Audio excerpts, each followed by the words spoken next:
Halo semuanya, perkenalkan, nama saya Ayu Atrika. Di sini saya akan memberikan informasi sedikit tentang berpikir komputasional.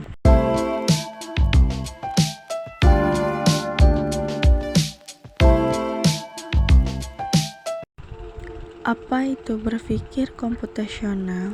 Berpikir komputasional atau disebut dengan computational thinking adalah metode menyelesaikan persoalan dengan menerapkan teknik ilmu komputer atau informatika tentang berbras menyajikan soal-soal yang mendorong siswa untuk berpikir kreatif dan kritis dalam menyelesaikan persoalan dengan menerapkan konsep-konsep berpikir komputasional.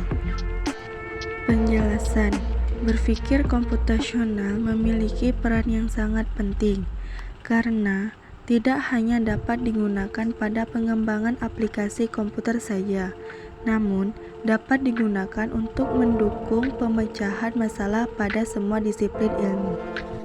Berpikir komputasional, kegiatan utama dalam BK ialah penyelesaian masalah atau disebut dengan problem solving untuk menemukan solusi yang efisien, efektif, dan optimal sehingga solusinya bisa dijalankan oleh manusia maupun mesin.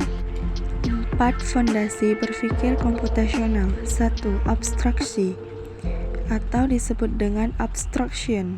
2. Desain algoritma atau disebut dengan algorithm design. 3. Dekomposisi disebut dengan decomposition. 4.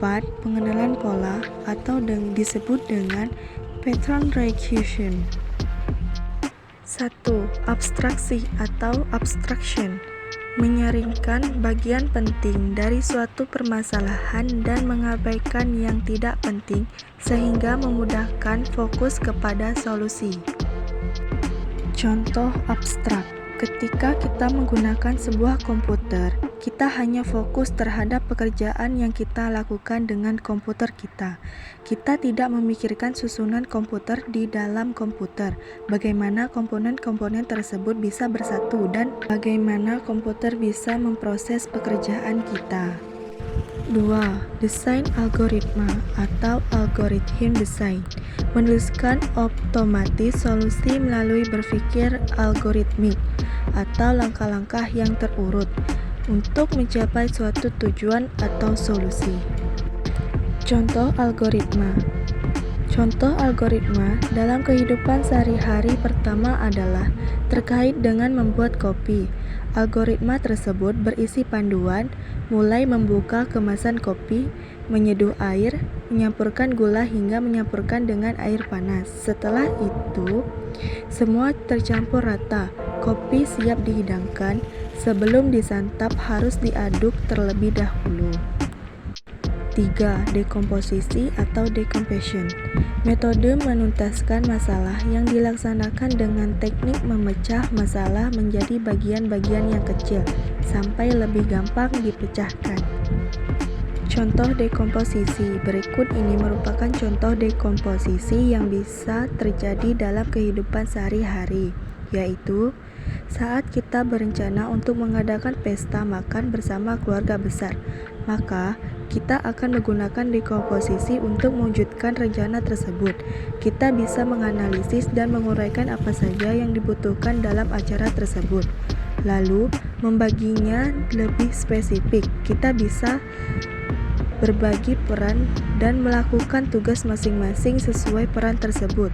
Misalnya, ada yang memilih menu, membeli bahan makanan, membawa makan masing-masing agar hidangan variasi sehingga mengatur waktu acara. 4. Pengenalan pola atau pattern recognition. Teknik solusi masalah dengan menyimak pada pola persoalan tersebut. Pengenalan pola. Berikut ini merupakan beberapa contoh pengenalan pola dalam menghadapi persoalan sains. Contoh pengenalan pola dalam dunia sains yaitu dengan mengembangkan metode untuk menganalifikasi beberapa organisme sesuai karakteristik bersama secara efektif dan efisien. Hal ini juga bisa diterapkan di sekolah di mana guru meminta siswa untuk mencari perbedaan dan persamaan setiap organisme. Berpikir komputasional menerapkan cara manusia berpikir, bukan cara komputer berpikir. Perlunya berpikir komputasional agar masalah dapat dipecahkan tanpa harus berpikir sebagaimana komputer, memadukan pemikiran mematis dan pemikiran teknik. Sebuah ide dan bukan sebuah benda diperlukan bagi setiap orang dan bisa digunakan di mana saja. Menantang secara keilmuan dan dapat dipahami atau diselesaikan secara saintifik. Informatika dapat dikuasai oleh orang yang memiliki kemampuan komputasional. Berpikir komputasional, efisien, tepat atau sesuai untuk mengerjakan atau menghasilkan suatu dengan tidak membuang-buang waktu, tenaga, biaya. Mampu menjalankan tugas dengan tepat dan cermat, berdaya guna, bertepat guna, dan disebut dengan sangkil. Efektif, ada efeknya, akibatnya, pengaruhnya, kesannya, dapat membawa hasil, berhasil guna, tentang usaha, tindakan, atau disebut dengan mangkus. Contohnya, seorang ibu membuat 5 buah biskuit menggunakan mesin pabrik. Prosesnya akan menjadi tidak efisien dan bahkan tidak efektif. Tidak efisien, penggunaan mesin menjadi berlebihan. Tidak efektif, tidak ada biskuit yang bisa dihasilkan karena semua adonan biskuit menempel pada mesin. Manfaat berpikir komputasional. Ada beragam manfaat yang diperoleh dari berpikir komputasional, antara lain membantu dalam memecahkan masalah yang kompleks melalui cara-cara yang sederhana, melatih otak agar terbiasa berpikir secara logis, kreatif, dan terstruktur. Kesimpulan, dengan berpikir komputasional atau disebut dengan BK, seseorang akan mudah untuk mengamati masalah, mencari solusi dari suatu permasalahan, memecahkan permasalahan, dan dapat mengembangkan solusi atau pemecah masalah.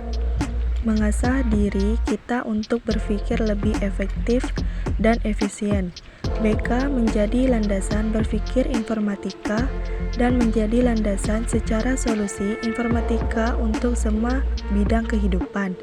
BK mengajak seseorang berpikir seperti ilmuwan komputer dalam menyelesaikan persoalan yang solusinya dikerjakan oleh komputer atau yang dikenal dengan istilah diprogram. Sekian video dari saya. Terima kasih telah mendengarkan video ini. Semoga semuanya bisa dapat dimengerti apa yang saya telah jelaskan. Sekian dari saya. Wassalamualaikum warahmatullahi wabarakatuh.